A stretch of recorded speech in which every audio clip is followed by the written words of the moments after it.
हम जैसों को हर ऐसे विचित्र फैसले के बाद कहा जाता है कि अब अपने ही लोग विरोध करेंगे। हमें वामपंथियों से सीखना चाहिए, वो कैसे एक साथ रहते हैं। विरोधी तो चाहते हैं कि हम बिखर जाएं। मोदी जी को देखिए, राम मंदिर, 3 तलाक, 370, CAA, surgical strike, air strike. तो भाई यह तो बताओ कि ऐसे किस फैसले पर खुलकर तुमसे ज्यादा मुखर होकर समर्थन नहीं दिया। आपको नहीं लगता कि 2-2 कदम जोड़ लें तो यह आदमी बनारस से केरल पहुंच गया होगा अब तक। यार, देश हित को चूरन की तरफ फांकना और फकवाना बंद करो। वो सत्ता से बाहर होकर भी आपका नारा खींच रहे हैं और आप पजामा गिरने के बाद कहते हैं कि चड्डी बची रही तो पजामा तो फिर खरीद कर पहन लेंगे नया। टिकैत अब टिकैत गांधी या टिकैत मंडेला बनाया जाएगा। खैर, 2 कदम पीछे लेने का यह फायदा तो है कि मोदी जी पैदल चलकर देश का तेल बचा रहे हैं। क्योंकि मोदी जी आजकल सांस भी लेते हैं तो आईटी सेल वाले बताते हैं कि कैसे वो सांस में लोगों का छोड़ा हुआ कार्बन डाइऑक्साइड लेकर हाइड्रोजन छोड़ते हैं, जो कि फ्यूल सेल बनाने काम में आता है। क्योंकि देश को वैकल्पिक ईंधन की अत्यावश्यकता है। भाजपा के आईटी सेल का ही नहीं, जो 10-50 हैंडल हैं, वो भी मोदी जी के कथन के बाद सीधे मेरी एक टांग नकली है, मैं हॉकी का बहुत बड़ा खिलाड़ी था, ये गाने लगे। यहां हमने आपके मुंह से पहले आंदोलन जीवी सुना और 2 दिन पहले के बयान में वो आपके किसान साथी और आंदोलनरत किसान भाई हो गए। दिल्ली के बॉर्डर पर इन लोगों ने सिवाय आपकी सरकार के पिछवाड़े में धनिया और गन्ना बोने के और कौन सी फसल उगाई है जो ये आंदोलन जीवी से किसान भाई बन गए। आप जरा सोचिए, विशाल जूझ जैसे नवयुवक की मनोदशा, जिसने ऑस्ट्रेलिया में खालिस्तानियों के गढ़ में तिरंगा रैली निकाली और लगभग 6 महीने उसके कारण जेल में रहा। पूर्ण बहुमत यह अवश्य बताता है कि आप बाघ हो, लेकिन आंदोलन जीवियों को आंदोलनरत किसान साथी कहना बताता है कि आपके भीतर हीलियम भरा हुआ है और आपको वामपंथी बच्चे जो कॉलेज में जाते हैं आपकी पूंछ में धागा बांधकर हवा में उड़ा रहे हैं। हमारे सामने अब यह दिख रहा है कि कश्मीर से अगर 500 लोग आकर किसी सड़क पर बैठ जाएं तो ये लोग 370 भी वापस करेंगे और कहेंगे कि वहाँ बाहरी हिंदुओं को मारा जा रहा है। इसलिए हमें लगता है कि हम कश्मीरियों को इनका लाभ बताने में असफल रहे। इसलिए हम अपने आतंकवादी साथियों से कहते हैं कि वो गोली ना मारे, हम वापस कश्मीर को 1990 वाला बनाकर देने की प्रक्रिया संसद के शीतकालीन सत्र में शुरू कर देंगे। नमस्कार, मैं अजीत और आप देख रहे हैं डू पॉलिटिक्स। मोदी जी ने 3 कृषि कानून वापस ले लिए। पहले लगा कोई बना रहा है, फिर चेक किया तो पता चला कि मोदी जी ही बना रहे थे। वो क्या बना रहे थे हम सब जानते हैं।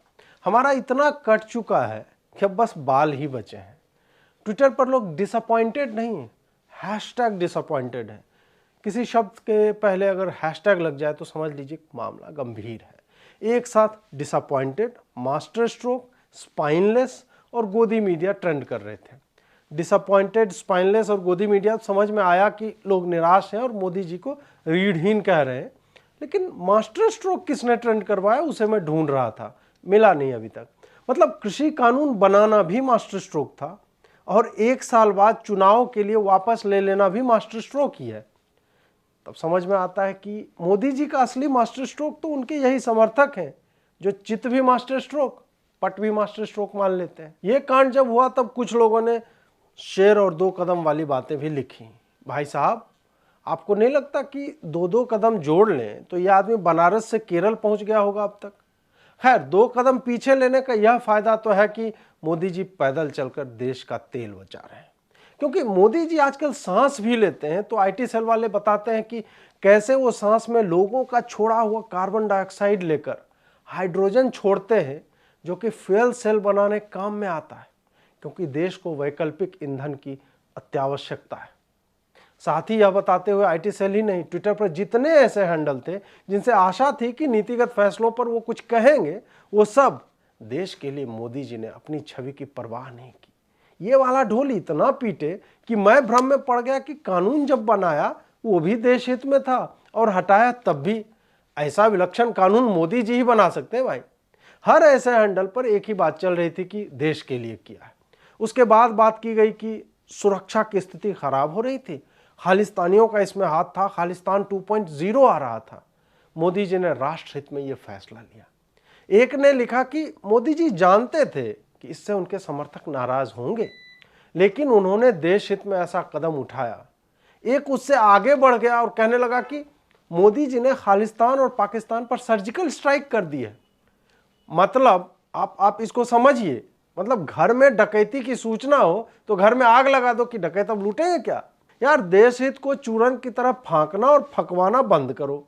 2/3 जनसंख्या कृषि क्षेत्र में है, उस आबादी का 80% से अधिक हिस्सा छोटे किसानों का है जो कर्ज, ब्याज और मंडी में बेचने की व्यवस्था के कुचक्र में मर खप रहे हैं। 2000 नकारे लोग तुम्हारा बॉर्डर घेर लेते हैं, तुम्हारी पुलिस और तुम्हारी न्यायपालिका उनकी रखवाली और उनके अधिकारों की बात करने लगती है। तुम्हें उसी क्षेत्र के लाखों लोगों के अधिकारों की याद नहीं आती और बात तुम राष्ट्रहित की करने लगते हो। रास्ते पर टट्टी करके मिट्टी से ढकना मास्टर स्ट्रोक नहीं है। तुम तो आगे बढ़ गए हो, तुम्हारे साथ के लोग उसी टट्टी पर लात रखेंगे और सब सामने आ जाएगा। हर फांकीबाजी राष्ट्रहित में नहीं होती। खालिस्तान का हाथ और एनआरआई से फंडिंग की बात पिछले साल के दिसंबर से मैं कर रहा हूं। हमारे दूसरे चैनल पर सबूतों के साथ ऐसे इंटरव्यू भरे पड़े। तुम्हें आज पता चला कि खालिस्तान वाले इसमें है। जनवरी में लाल किले पर खालिस्तानी झंडा था, तुम्हारे सैकड़ों पुलिस वाले घायल हुए, तब से कितने लोग मरे और आज याद आ रहा है कि राष्ट्रीय सुरक्षा की बात है। तब इन्हीं हैंडलों का लॉजिक यह था कि बंगाल चुनाव होते ही मोदी जी इन सारे अराजकतावादियों को खदेड़ेंगे। हमने भी सोचा कि ठीक है यार, पॉलिटिक्स है, इसमें देश वेश कितना देखेंगे, सत्ता में रहेंगे तब इन्हें भगाएंगे। यूं तो बंगाल के चुनाव कृषि कानूनों का दूर दूर तक कोई लेना देना नहीं था, फिर भी सोचा कि प्रतीकात्मक तौर पर ही सही, चुनाव के पहले ऐसा ना हो कि किसान के नाम पर विरोधी जो है वो घेर लें सरकार को। उसके बाद भी चलता रहा, खींचता रहा, लोग बर्दाश्त करते रहे। फिर मई आ गई, लेकिन मई जब आई जलने लगा जमाना, हर शख्स की लबों पे था बस यही फसाना। चुनाव में हार हुई, तब लगा कि अब मोदी है तो मुमकिन है टाइप का कुछ हैशटैग आएगा। लेकिन बंगाल के हिंदुओं की नृशंस हत्याओं पर, नरसंहारों पर चुप रहने वाली सरकार ने कुछ नहीं किया। तो एक बात तो दिख रही है कि देश और देश के किसानों की आपको चिंता कितनी है। अब एक रोचक कहानी सुनाता हूं जो सोशल मीडिया पर मुझे मिली। यह कहानी एक डींग हाँकने वाले राजा और उसके बातों के रफूगर की। उसका काम था कि राजा कुछ ऊंची बोल दे तो रफूगर समझाए कि वह कैसे हुआ। एक दिन राजा दरबार लगाकर शिकार की कहानी सुना रहे थे, जोश में आके बोले, एक बार तो ऐसा हुआ कि मैंने आधा मील दूर से निशाना लगाकर हिरन को ऐसा तीर मारा कि तीर सनसनाता हुआ हिरन की बाईं आंख में लगकर दाएं कान से होते उसके पिछले पैर के खुर में जा लगा। जनता ने कोई दाद नहीं दी, वो इस बात पर यकीन करने को तैयार ही नहीं थी। ट्विटर होता तो हैशटैग डिसअपॉइंटेड लिखते। राजा ने सन्नाटा देखा, समझ गया कि उसने आवश्यकता से अधिक लंबी छोड़ दी है। अब वो रफूगर की तरफ देखने लगा कि साले पैसे लेते हो इसके, कई बार गले से माला उतार के दिए तुम्हें, प्रोफाइल पिक्चर में हमारे साथ तुम्हारी फोटो है। पैसा खाया रफूगर उठा और सुनाने लगा, भाइयों और बहनों, मैं इस घटना का प्रत्यक्षदर्शी हूं, मैं तो वहीं पर था ही। बात यह है कि मोदी जी महाराज एक पहाड़ी के ऊपर खड़े थे, हिरण काफी नीचे था, हवा भी उसी दिशा में बह रही थी, वरना आप तो जानते हैं कि तीर भला आधा मील दूर कहां जा पाता है।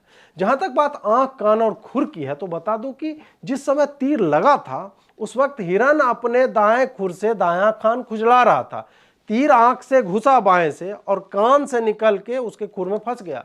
इतना सुनते ही आम जनता में हर्ष की लहर दौड़ गई। परंतु अगले दिन जो रफूगर सामान बांध के जाने लगा तो राजा ने परेशान होकर पूछा, कहाँ जा रहा है वो? रफूगर बोला, महाराज मैं छोटी मोटी तुरपाई कर लेता हूँ, शमियाना सिलवाना है भाजपा के आईटी सेल वालों को संपर्क कीजिए। भाजपा के आईटी सेल का ही नहीं, जो 10-50 हैंडल हैं वो भी मोदी जी के कथन के बाद सीधे मेरी एक टांग नकली है, मैं हॉकी का बहुत बड़ा खिलाड़ी था, ये गाने लगे।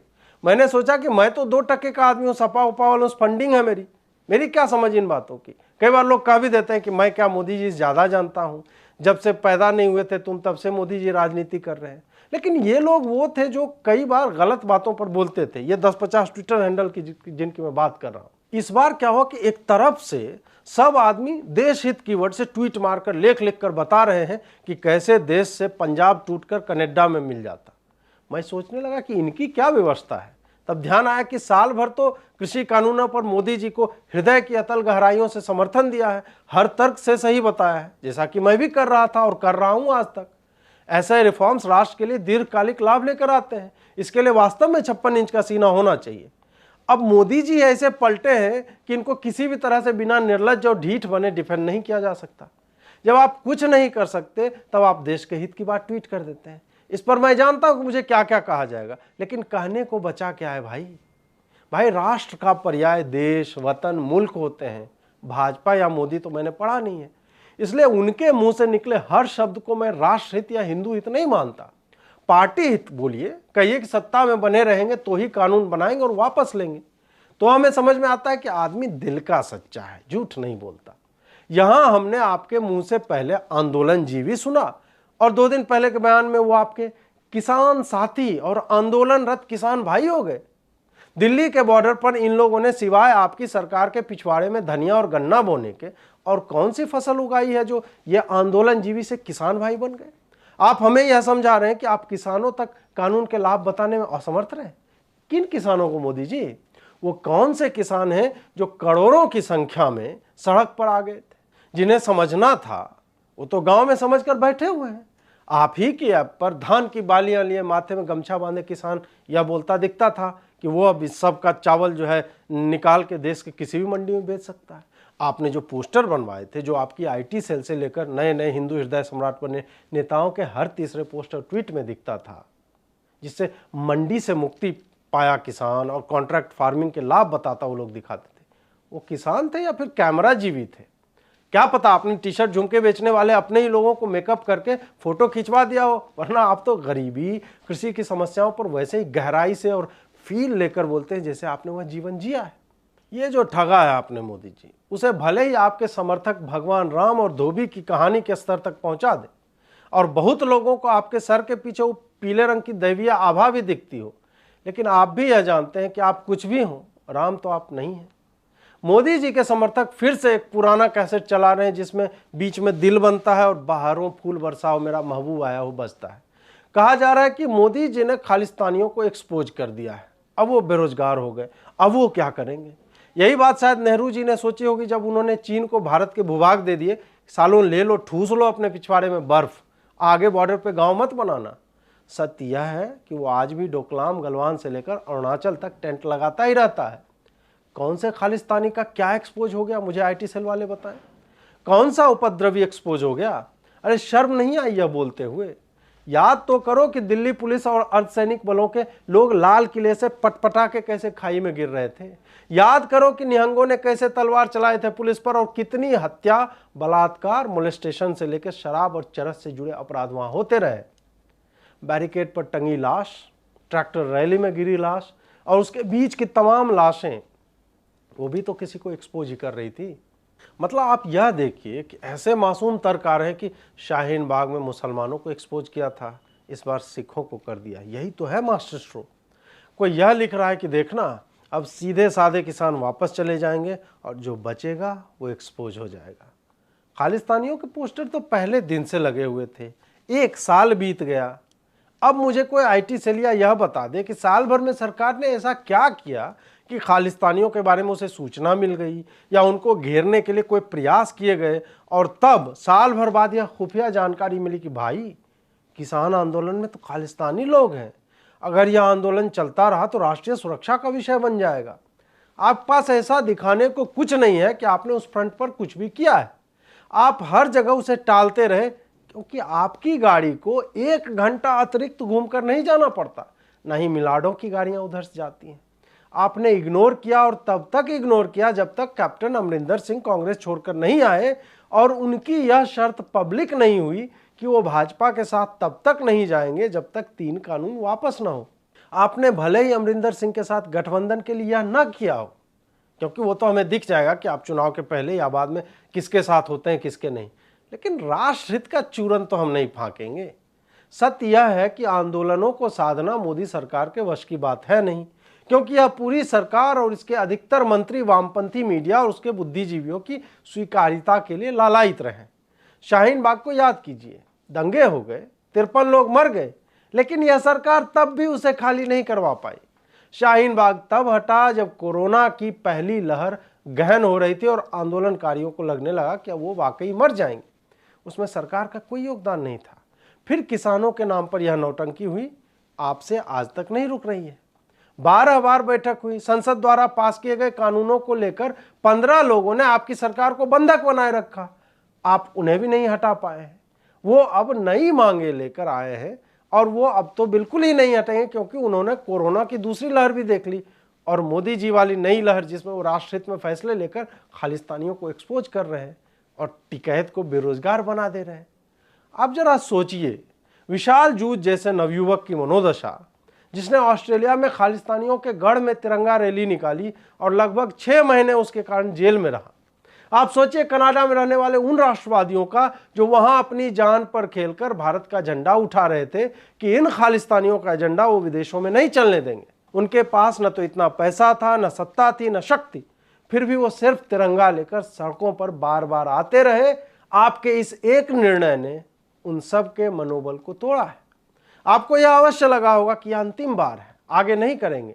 1 मार्च के चुनाव में 4 महीने हैं, लोग भूल जाएंगे, बिल्कुल भूल जाएंगे मोदी जी। लेकिन अब उत्तर प्रदेश के चुनाव में योगी जी के विधायकों को या योगी जी को ही लोग आंदोलन जीवी से अचानक से किसान भाई कैसे बन गए, ये पूछेंगे कोई, तो वो क्या जवाब देंगे?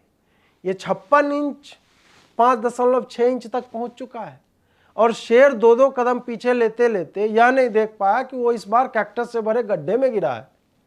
उत्तर प्रदेश के चुनाव में इसका असर अत्यंत ही कम होने वाला था। हमने बात भी की तो पता चला कि पश्चिमी उत्तर प्रदेश के कुछ सीमित इलाकों को छोड़कर बाकी हर जगह के लोग इन्हें नौटंकीबाजी कर रहे थे। तो आपने 5% को साधने के लिए 95% को ठेंगा दिखाना उचित समझा। भाजपा वालों को सोशल मीडिया पर सेंटिमेंट एनालिसिस करनी चाहिए कि इस निर्णय के बाद किस तरह की नाराजगी है। जैसा कि मैंने कहा कि लोग 4 महीने में भूल जाएंगे, लेकिन भूमि अधिग्रहण कानून की ही तरह आप अब एक भी रिफॉर्म के लिए तरसेंगे, क्योंकि अब वामपंथियों को शाहीन बाग और किसान आंदोलन से यह पता चल गया कि वो जीत तो उन्हीं की होनी है। वो सत्ता से बाहर होकर भी आपका नाड़ा खींच रहे हैं और आप पजामा गिरने के बाद कहते हैं कि चड्डी बची रही तो पजामा तो फिर खरीद कर पहन लेंगे नया। आपको लगता है कि आपका अंतिम 2 कदम था? आप भूल रहे कि आप पालघर पर चुप रहे, बंगाल पर चुप रहे, बांग्लादेश पर चुप रहे, शाहीन बाग पर चुप रहे, दंगों के बाद चुप रहे, कश्मीर में दोबारा हो रही हत्याओं पर चुप रहे, किसानों के नाम पर हो रही नौटंकी पर चुप रहे। अब आप हमें राष्ट्रहित का चूरन चटा रहे हो। 16 का डोला और 46 की छाती का क्या फायदा? पूर्ण बहुमत की सरकार, जनता बिना किसी शर्त के आपके पीछे खड़ी है और आप बिच्छू की तरह उसकी टांग पर डंक मारे जा रहे हैं। पूर्ण बहुमत यह अवश्य बताता है कि आप बाघ हो, लेकिन आंदोलन जीवियों को आंदोलनरत किसान साथी कहना बताता है कि आपके भीतर हीलियम भरा हुआ है और आपको वामपंथी बच्चे जो कॉलेज में जाते हैं आपकी पूंछ में धागा बांधकर हवा में उड़ा रहे हैं। हम जैसों को हर ऐसे विचित्र फैसले के बाद कहा जाता है कि अब अपने ही लोग विरोध करेंगे, हमें वामपंथियों से सीखना चाहिए, वो कैसे एक साथ रहते हैं। विरोधी तो चाहते हैं कि हम बिखर जाएं। मोदी जी को देखिए, राम मंदिर, 3 तलाक, 370, CAA, surgical strike, air strike. तो भाई यह तो बताओ कि ऐसे किस फैसले पर खुलकर तुमसे ज्यादा मुखर होकर समर्थन नहीं दिया? अबे हम तो पार्टी के कार्यकर्ता नहीं हैं और लिखना बोलना भी तुमसे लाख गुना अच्छा आता है। तो तुम सब तब भी ट्वीट कर रहे थे, आज भी वही कर रहे हो। हम तब तुमसे 100 गुना लंबी पोस्ट और वीडियो बनाकर लोगों को समझाते थे कि कैसे यह हिंदू और राष्ट्र के हित में है, क्योंकि हमें इन मुद्दों के राष्ट्रहित में होने पर कोई संदेह नहीं था। कृषि बिलों पर भी तुम्हारी पूरी IT सेल से अधिक ही लोगों को समझाया, क्योंकि तुम्हारे तो मोदी जी कह रहे हैं कि वो समझा नहीं पाए लोगों को। हमने तो जितनों को समझाया वो समझ के सड़क पे तो नहीं आए। NRIs मुझे स्क्रीनशॉट भेज रहे हैं कि उनके व्हाट्सएप ग्रुप्स में जो खालिस्तानियों के समर्थक हैं वो लिख रहे हैं कि मोदी ने थूक कर चाटा और हमने उसे मजबूर किया। मुहावरे ऐसे ही समयों के लिए बनते हैं। वो इसे अपनी जीत बता रहे हैं, वस्तुतः यह उनकी जीत ही है। टिकैत अब टिकैत गांधी या टिकैत मंडेला बनाया जाएगा। यह बताया जाएगा कि शांतिपूर्ण तरीके से अहिंसक आंदोलन किया और सरकार को झुकना पड़ा। इस सरकार ने आज तक CAA लागू नहीं किया है, NRC पर पीछे ही हट चुकी है और इस बार इसने यह साबित किया है कि इस देश में आप 4-5 हजार की भीड़ लाकर यह सिर्फ कहते ही नहीं कि आपकी संख्या संसद में बैठे लोगों की संख्या से अधिक है, बल्कि आप उनके द्वारा पारित कानून को वापस भी करवा लेते हैं।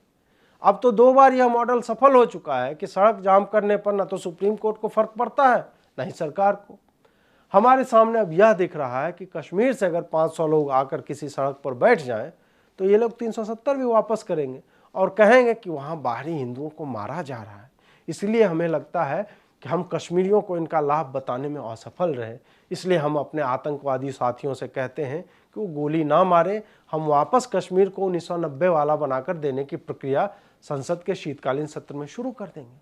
यहाँ भी IT सेल और एंकरों के हैंडल से ट्वीट आएगा हिंदुओं के हित में तब फैसला लिया था, राष्ट्र के हित में अब फैसला लिया गया है। हिंदुओं को मार रहे थे, चीन और पाकिस्तान भी दबाव बना रहा है, इसलिए मोदी जी ने सोचा कि आंतरिक मुद्दे को तो बाद में भी देख लेंगे, इसको 370 वापस देकर चुप कर दो, बाद में फिर लाएंगे। हम ये चूरन अखबार की पुड़िया के साथ खा लेंगे कि भाई मोदी जी ने किया है तो ठीक ही किया होगा। ओ भाई, इसीलिए तो सत्ता दी थी कि तुम कश्मीर में भी पेलो, पाकिस्तान को भी पेलो, चीन को भी पेलो। क्या हमारे सैन्य अधिकारी यह नहीं कहते कि हम तीनों फ्रंट पर एक साथ लड़ने में सक्षम हैं? या तो तुम्हें अपने पुलिस और सेना पर विश्वास नहीं है, या फिर तुम राजनीति से प्रेरित होकर यह काम कर रहे हो। घाव का इलाज करना होता है, उस पर कागज थूक से चिपका के मक्खी रोकने से वो नहीं सूखता। तुम्हें इन्हीं खालिस्तानियों के लिए सत्ता दी गई थी और तुम उनके पिंड प्रक्षालन में लगे हुए हो। रत्ती भर लज्जा नहीं आई उन एंकरों को, उन लोगों को यह लिखते हुए कि मोदी जी ने राष्ट्र को एक बार फिर से सामने रखा है। भाई मेरे, भाजपा का हित राष्ट्र का हित नहीं है। कल तक तुम ही इन किसानों को भी, खालिस्तानियों को भी गरिया रहे थे। यह भी हर दिन बताते हो कि मोदी सरकार से आंतरिक और बाह्य सुरक्षा पर क्या क्या ऐतिहासिक कार्य हुए हैं। अब तुम ही यह भी बता रहे हो कि खालिस्तानी संभल नहीं रहे थे तो मास्टर स्ट्रोक मार दिया गया। मतलब 2000 के नोट में FM बजता है और उसमें हेडफोन जैक है। ये तो ना बोलो यार, हमने भी नोट रखे हुए हैं। मोदी जी सरकार में है, लोगों से बात करता हूं तो कहते हैं कि यार वोट तो मोदी जी को ही देंगे। थोड़े बहुत गलतियां करते हैं लेकिन नीयत गलत नहीं। वो कहते हैं कि राजनीति में है तो कई बार ऐसे निर्णय लेने पड़ते हैं जहां पार्टी का हित सबसे ऊपर होता है, क्योंकि सत्ता में रहना आवश्यक है। मैं भी यह समझता हूं, लेकिन यार यह तो ना बोलो कि राष्ट्र हित में यह फैसला लिया है। राष्ट्र हित आखिर 50 करोड़ छोटे किसानों को खुले बाजार का विकल्प देना है, या फिर 3000 अराजक लोगों की भीड़ के सामने घुटने टेक कर उन्हें वापस मंडी, कर्ज, ब्याज और बाजार शुल्क के दुष्चक्र में फेंक देना? सोचिए इस पर। नमस्कार।